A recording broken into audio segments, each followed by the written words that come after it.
nabangga ka, siyempre siguro, yung katawan mo, Oo, tama pa. yung katawan mo, pag ganun, tapos yung tuhod mo naiwan, Ganun na ganun na. o yun nga yun, siyempre, na-twisted ni ikaw. Ibig sabihin ng twisted ni, napihit, maaaring gumalaw yung loob.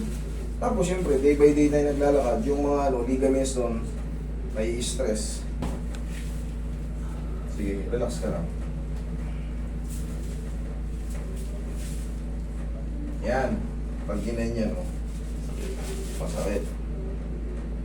Pag dininaw yan, siyempre, may ipit. Pero pag na-adjust yan, pag nabago yan, lalapit yan, pero hindi siya solid talagang 100% na tuping-tupi. Hindi. Ngayon, ganyan. Mamaya ganito yan, mas malapit yan. Hindi lang masasagad pa, siyempre, swelling is swelling. Yes, pero palalapitin ko yan. Tapos iba-bandage ko para tapusan muna natin ang may mga gampaw. Para yung namamagang mga ligaments, tendons, muscles.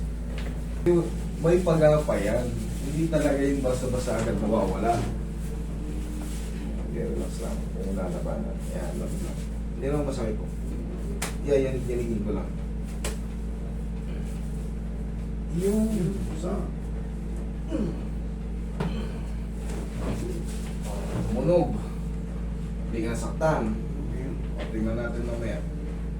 Lalapit ko.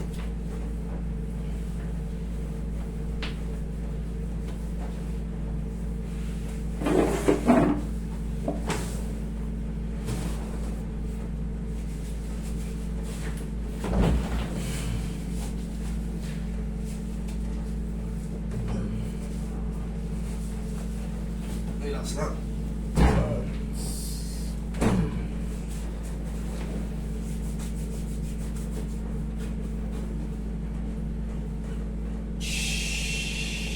Ayan o. Kunti na lang.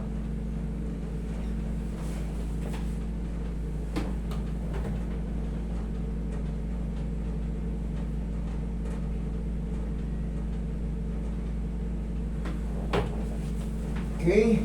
Posing. Shoot na yan. Shoot na yan. Tapos, wala kang ibang gagawin dyan, kundi rest na lang. Pahinga. Kaya nang isang linggo kaya ito, boss. Maximum 2 weeks. 2 weeks, hindi mailalaro.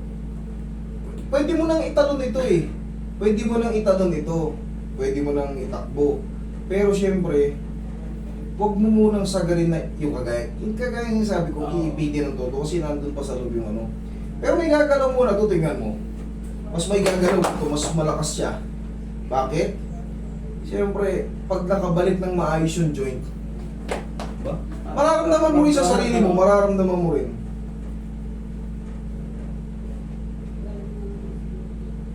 Tsaka kung mali yung adjustment nun, yung paglagot to kanina, lalong mapipilay ka pag lalo ka na-dislocate.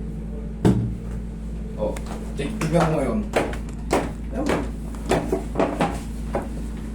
Bilis, boss. Ang bilis. Galing na rin, wag mo yung specialty mo na. Thank you, Lord. Okay?